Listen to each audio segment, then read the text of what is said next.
to speak to the media today.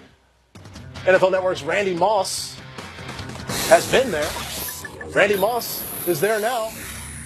The most talked about hand in the United States of America today on the throwing hand of Tom Brady. Randy, what can you tell us about how he's doing? Well, I think if you're a Patriots fan, Patrick, you would much rather see left hand appearing on the injury report than right hand. I think we all can agree on that. Let's recap the injury history this year for Tom Brady, at least as it pertains to the injury report. In weeks 6, 12, 13, 14, and 17, he was listed on the injury report with either an unspecified left shoulder injury or an Achilles injury, or week 17, both. In each of those 5 weeks, he didn't practice at all on Wednesday and then was listed as a limited participant in Thursday practice. We know he didn't miss any of those games, and not only did he not miss the games, but he continued to play at his typical high level. This is the first time that the hand injury has surfaced. He did deal with some sort of a hand injury, right hand injury, 4 years ago, 2013. He had a bit of a swollen hand.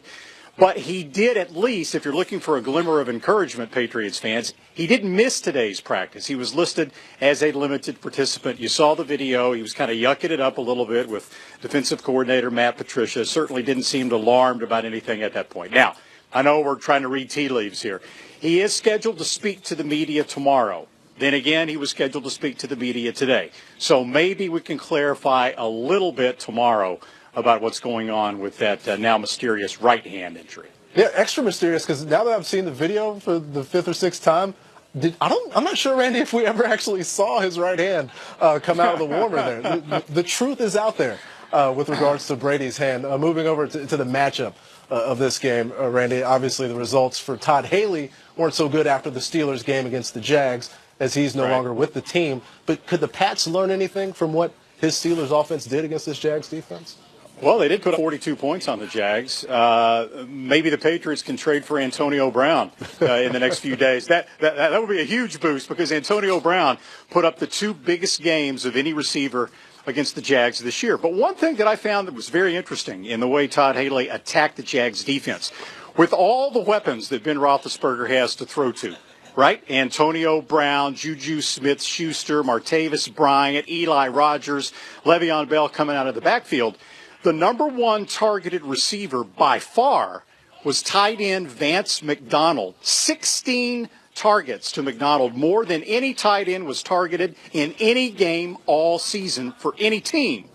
And it worked, because he caught 10 passes for 112 yards. 8 of his 10 receptions went for first downs. Almost 1 out of every 3 first downs the Steelers had against the Jags were the result of a Roethlisberger to Vance McDonald pass. Now, might that mean that perhaps there's, a Rob Gronkowski chance to exploit some sort of weakness in the Jags secondary? You can also look at it in another way. McDonald was known primarily as a blocking tight end. So with all the other weapons that the Steelers had, certainly the Jags weren't paying a whole lot of attention, you wouldn't think, in their game planning to the possibility of Vance McDonald burning them. They're going to be highly focused on what to do about Rob Gronkowski. Of course, every team is focused on Gronk. Every team tries to stop him, and we've seen the results. It's much easier said than done. Yeah, certainly is one of the best players in the NFL going up against one of the best defenses. Randy Moss, they're live in Foxborough today. We appreciate that. Randy, let's get a look here at the matchup between Tom Brady and his ranks and the pass defense for the Jags. You see their yards per game. It's a force versus object. First versus first in terms of offense versus defense. Touchdown interception ratio, 3rd for Tom Brady. Jags first overall in that. And passer rating allowed, their first. Tom Brady has the 3rd highest passer rating in the National Football League this year. Let's go down to Jacksonville, Florida. Omar Ruiz is down there, where this Jags defense, a lot of them guys taken early in the NFL draft. We've heard a lot from them this season. That they have a persona. They're well known at this point. How do they feel going into this matchup, Omar, against Tom Brady?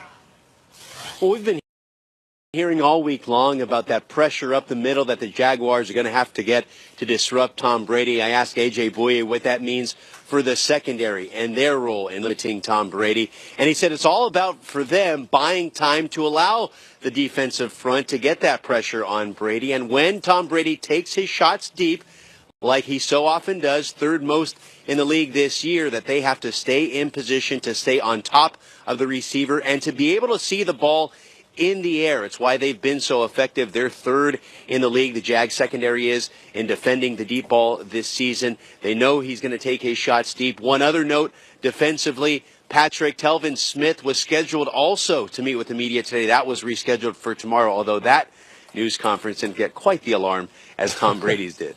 Yeah, I would imagine not, that the hand discussion continues throughout the Northeast of the United States. Omar, looking at Blake Bortles, a guy whose hand probably wouldn't warrant that much discussion either. We flash back to the start of the season. If I'm saying that Blake Bortles is going to be one win away from the Super Bowl, all that stands in his way is Bill Belichick and Matt Patricia. How do you feel about that matchup? Well, Blake Bortles, interesting meeting with the media today. He got his usual laughs like he normally does. He was his same unflappable self, very loose, relaxed in that setting. But in talking about that defense, he called him, as did many of the other Jaguars, a bend but don't break defense, because the Patriots were fifth in the league this season in allowing points, but 29th in allowing yards. So he said they always seem in critical situations to lock in. They know that the Patriots are not going to beat themselves, and the Jaguars cannot beat themselves either. Marquise Lee, seeing that focus in those critical situations, says they move like a choreographed dance back there, really working in unison, giving a lot of credit to Matt Patricia and Bill Belichick and that Patriots defense. He says they always play with a lot of effort. It's something that they're going to have to match on Sunday afternoon. Certainly a matchup we are looking forward to. Omar Ruiz down there at Everbank Field in Jacksonville. We appreciate that. Omar getting a chance to see into the Patriots practice. Here's the video of Tom Brady that we have available today. Again, right hand. We don't ever see it. Not sure if that's intentional. Who knows? There's Rob Gronkowski, both of his hands, and there's Tom Brady's hand. I see it. I see it. Gronk was wearing a red shirt today. Here he was speaking to the media. Is there any comfort that you guys have kind of been here before, so you guys understand how to prepare for a big game like this? No, you're just never comfortable like that. I mean, you got to put all the work in. You got to do everything that we have been doing all year, practicing hard, focusing, preparing like we have been all year, every single week. But no, there's no comfort level. You got to put the work in. You got to keep working hard. You got to study hard, and we got to come out and play hard. Gronk, any thought about the comment on the challenge that you face in facing one of the top-rated defense in the NFL? That's a big challenge. They got very talented players on both sides of the ball, especially on the defense. They got many, many great players, and it's going to be a big challenge. It's the best team we're facing all year. They're coming up in the AFC Championship game this weekend, so we got to be ready. We got to be prepared, and it's going to be a big, tough challenge for sure. Rob, Bill Belichick has coached in more playoff games than any coach in the history of the game. Just from being in the meetings with him and around him on a daily basis, how do you see that experience help you guys as a team? That's great and all, but I mean, he reminds us all the time. I mean, experience sometimes doesn't mean anything, and what means a lot is preparing hard this week and preparing how we have been the whole year, and keep on doing what we're doing, working hard, starting up on our opponents, and that's what's big, that's what's crucial, and going out and playing good on Sunday. I mean, no matter what the experience is a player has. I mean, I've seen many games where a team with 0 playoff members from the previous beat teams with many experience in the playoffs. So you got to keep preparing, you got to keep working hard, and it's all about who goes out there Sunday and is ready to go. Rob, how would you assess their athleticism on defense, and how much of an appreciation did you gain for it back in the summer when you guys practiced against one another? Yeah, they're competitive, a very, very competitive defense. Fast, tough, physical, and like I said, competitive. So you got to be ready to bring it. You got to be ready to play. You got to be ready to make tough plays. I mean, there's going to be no easy open plays, wide open plays. They're going to be tough, contested plays that we're going to have to make. And they're just very competitive. Rob, 8 touchdowns for their defense. Right here. 8 touchdowns for their defense so far this season. What stands out about them on the tape, and is it surprising at all from anything that you saw in the preseason practices with them? This shows how good they are. I mean, they have a crazy amount of interceptions this year, 8 touchdowns during the regular season on defense. They have produced, so they're good. They're competitive. They compete every single time the ball's around them. They can go and get the ball. I mean, they're good at reading where the ball is, reading the quarterback, reading the play. So that's why you got to be ready at all times, and you got to compete, because they compete at all times, and that's what helps them get the turnovers. Rob, how tough was it last year not being able to play in the postseason, and how good is it to be back, where you are this year? I got this question many times last week. I mean, that answered that last week. I mean, I'm back. I played last week, and I'm just focused on the Jaguars right now. Tough team. I'm putting all my focus, and I'm not looking with that. I didn't play last year. I'm just studying up, getting ready for the game Sunday. Rob, Coach Doug Marrone said Gillette is the toughest place to play. Why do you think what are some of the reasons why this is a difficult place to play for opponents?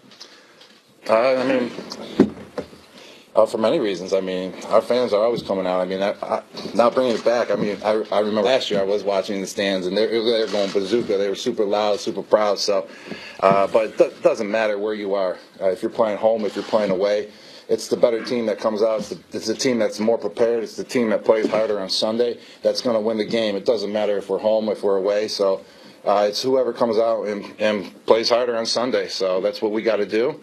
And, I mean, obviously having our home fans, them being super loud when they need to be, definitely helps out too. Rob, how would you describe practice so far, the preparation so far this week, the mood of the team? I would say preparation for practice doesn't really change throughout the whole year. I mean, we prepare hard, we study hard, we go out to the practice field, try to correct what we've done wrong, get everything right. So practice is going good. I mean, we got to go out there. We got another solid 2-3 days left before the big game. So we just got to keep preparing and do what we've been doing. Hey, Rob, the Seahawks defensive coordinator, Todd Wash, spent some time in Seattle earlier in his career. What similarities, if any, do you see between this Jaguars defense and the Seahawks that you played with? I really can't answer that question right now because I didn't really think about that situation. So, and I didn't really sit down and compare the two defenses this week. So, I just really can't give you a complete answer on that right now. Rob, how does Tom Brady's focus change? You've been around him a while, from the regular season to the postseason. It seems like he always steps it up. I mean, he always steps it up. I mean, he's a big-time player, and whenever the pressure's on, no matter when it is, he always steps up.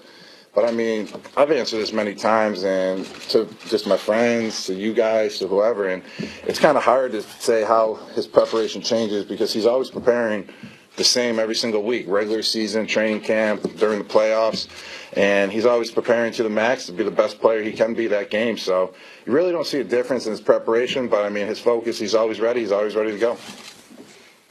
Gronk, since you've had a couple of days now to actually look at some of the film, can you give us a comparison of another team you've faced in the regular season where their defense looks very similar to this Jags day? It's the Jaguars defense. I mean, I faced them in camp this year, and they're very competitive. But, I mean, I haven't played them in a regular season game this year, so I really don't have a comparison for that, besides what I remember during training camp, and that they were tough, they were competitive, and they're competing at all times during training camp. And when you watch the film of them playing this year, you watched the game last week versus the Steelers, they're competing. They're always ready to go. Rob, how much of what you were able to take out of those training camp sessions, those joint training camp sessions, are you able to apply to your overall preparation this week? I mean, you can take a little bit. I mean, it's not like you're going to say, you got it down. We faced some training camp. No, not at all. I mean, that was 4 and 5 months ago. You can take a little bit. You can go back, see a couple of the matchups. But, I mean, it's a whole season that already went by. So you can go back, watch a little bit, but definitely take a little bit out of it. But I wouldn't say you're going to be super complete watching that, but you can definitely pick up some things. Is the final question for Bill? I like that. That was it for Gronk. He referenced the time they had working against the Jags in the preseason, working against guys like Calais Campbell, Calais Campbell looking ahead to the matchup against Gronk and the Pats and Tom Brady. Everything in total. Here's the big defensive end for Jacksonville. What makes him so special? Well, I mean, he's the best quarterback to ever play the game, and the reason why he is because he prepares. He knows everything you want to do. I mean, he literally can call it out. As soon as you call a play, you line up. I mean, he knows exactly where he wants to go because he knows what you're in.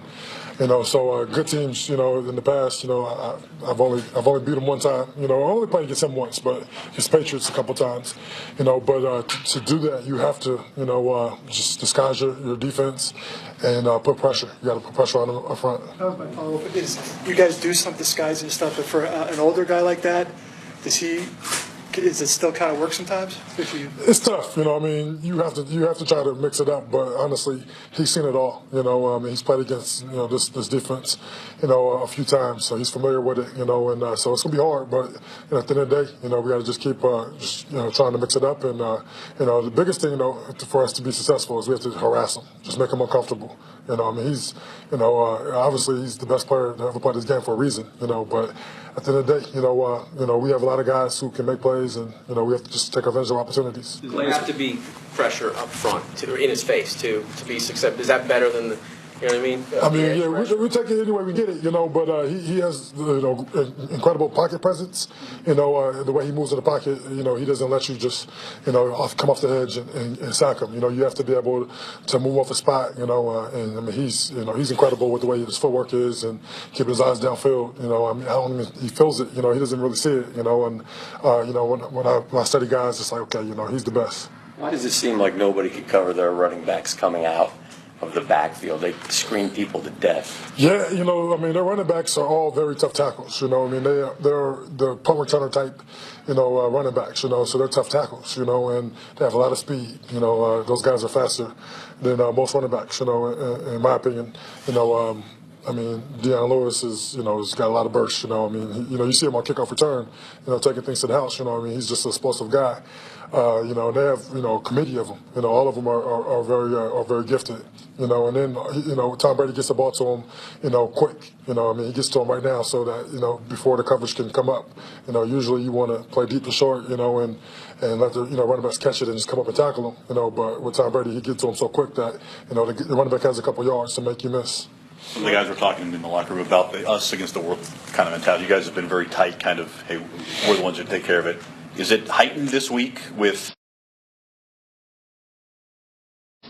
the opponent, with the stage, with the everybody around the country going to be picking the Patriots, that sort of thing? Well, I mean, we try to stay consistent though, and this game is a real big deal. The guys are focused and locked in. Hopefully, as much as they can be. But, all consistent is who we are. We're just a brotherhood. We stay focused. We try to be accountable to one another, and go out there and compete as hard as we can, and knowing that, what we're playing for, if we have one quality game, then we have a chance to go to the Super Bowl, and that's huge, and yeah, we have to beat, the best player to ever play the game to do so, so our guys are locked in and focused, practice went well today, guys are flying around, and just eager for the opportunity. Unique, a guy that maybe doesn't get the publicity that he should based on what he's been able to do. Oh yeah, Unique Ngakoue is incredible. He loves the game of football. He's always pushing himself to be better.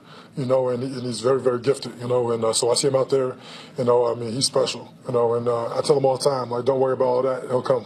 You're going to get a lot of love in this league. He's only in the second year, so he just keep doing what he does, stay consistent, and it'll fall into place for him. Driven by that, though.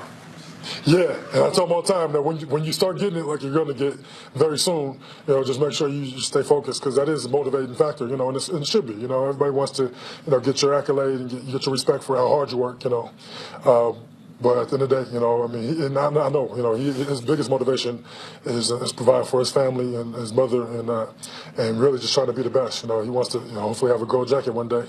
He has the potential to do so too, so, Coach Koff, one of his favorite words is the whole grit thing. How much in a game like this do you feel like the resolve, particularly playing a team like the Patriots, which, mentally test you for 60 minutes, how much more does that apply this week? It's going to be huge. this game is going to come down to, the mental toughness and grit.